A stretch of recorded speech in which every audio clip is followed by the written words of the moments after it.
শুভ দুপুর বন্ধুরা। এই সময়টা একটা ব্লগ ভিডিও শেয়ার করি, কিন্তু আজকে একটা শর্টসে ভিডিও শেয়ার করছি।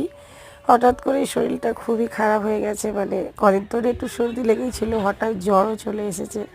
আর ভিডিও এডিট করতে পারলাম না, ওই জন্য তোমাদের সাথে এই সুন্দর মুহূর্তটা শেয়ার করছি। আগের একটা শর্টে তোমাদের সাথে অর্ধেকটা আশীর্বাদী পর্ব যে ভিডিও সেটা শেয়ার করেছিলাম, আর বলেছিলাম বাকি অর্ধেকটা তোমাদের সাথে আমি শেয়ার করব।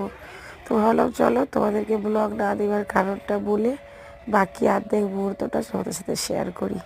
তো দেখো একে একে ছোট থেকে বড়, মানে ছোটো থেকে বড় বলতে ওর থেকে আমরা সবাই বড়, আমার বান্ধবীর থেকে। জাস্ট এটা একটা মানে কী হলো, সব কিছু একটা ফানি ওয়েতে ভালোভাবেই করা হচ্ছিল। তো এটা হলো তার আগে আমরা সবাই মিলে একসাথে বসে গল্প আড্ডা মেরে যখন ওই জন্য ডেকোরেশনটা করছিলাম।